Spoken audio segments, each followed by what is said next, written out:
ഓം സഖനവവതോ സഖനൗ ഭുനക്തു സഖ വീര്യം കരവാവഹൈ തേജസ്വിനവധീതമസ്തു മാ വിദ്വിഷാവഹൈ. ഓം ശാന്തി ശാന്തി ശാന്തി. ആദരണീയരായ എല്ലാ ഹിന്ദുധർമ്മവിശ്വാസികളെയും ഭാരതീയ കുടുംബത്തിലേക്ക് സ്വാഗതം ചെയ്യുകയാണ്. കഴിഞ്ഞ വീഡിയോയിൽ നമ്മൾ പ്രതിപാദിച്ചത് താലിയുടെ വിവാഹ സമയത്ത് താലി ബന്ധിക്കുമ്പോൾ ആ താലിയുടെ മഹത്വത്തെക്കുറിച്ചായിരുന്നു. ഇവിടെ ഇന്ന് നമ്മൾ പ്രതിപാദിക്കുന്നത് പുടവ കൊടുക്കൽ എന്ന ചടങ്ങിനെക്കുറിച്ചാണ്.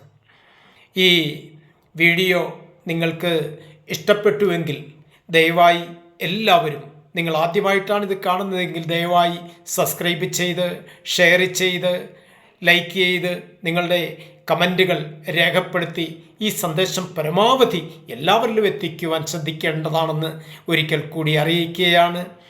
പുടവ കൊടുക്കൽ നമുക്കറിയാം, വിവാഹത്തോടനുബന്ധമായി വളരെ ശ്രേഷ്ഠമായ ചടങ്ങാണ്. ഈ ഭർത്താവ് ഭാര്യയ്ക്ക് പുടവ കൊടുക്കൽ നടത്തുന്നത്.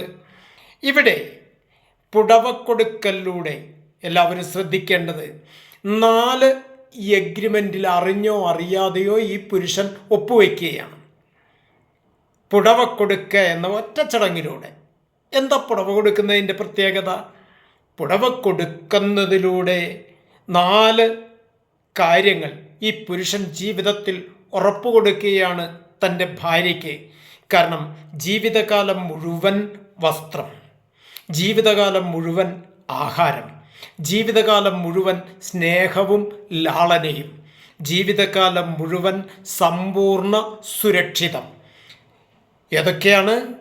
ജീവിതകാലം മുഴുവൻ വസ്ത്രം, ജീവിതകാലം മുഴുവൻ ആഹാരം, ജീവിതകാലം മുഴുവൻ സ്നേഹവും ലാളനയും, ജീവിതകാലം മുഴുവൻ സമ്പൂർണ്ണ സുരക്ഷിതം. ഒരു സ്ത്രീ തൻ്റെ ഭർത്താവിൽ നിന്ന് പ്രതീക്ഷിക്കുന്നത് ഈ 4 കാര്യങ്ങളാണ്. അപ്പോൾ ഇത് 4 അറിഞ്ഞോ അറിയാതെയോ ഉറപ്പ് കൊടുക്കുകയാണ് ഭർത്താവ് ഈ സ്ത്രീക്ക്. അതുകൊണ്ട് പുടവ കൊടുക്കലെന്ന ചടങ്ങ് തന്നെ, അത് പുടവ പൂജിച്ചാണല്ലോ കൊടുക്കുന്നത്. ആ പൂജയും അതിൻ്റെ ചടങ്ങുകളും എത്രത്തോളം ശ്രേഷ്ഠമാണ്, നമ്മുടെ വൈവാഹിക കർമ്മം എത്രത്തോളം ശ്രേഷ്ഠമാണ് എന്ന് ഞാനിത് ബോധ്യപ്പെടുത്തുവാൻ വേണ്ടിയാണ് നിങ്ങളെ ഈ കാര്യങ്ങൾ അറിയിച്ചത്.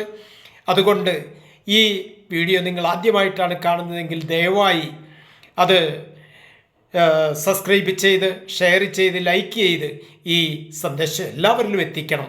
എല്ലാവർക്കും നമസ്തേ.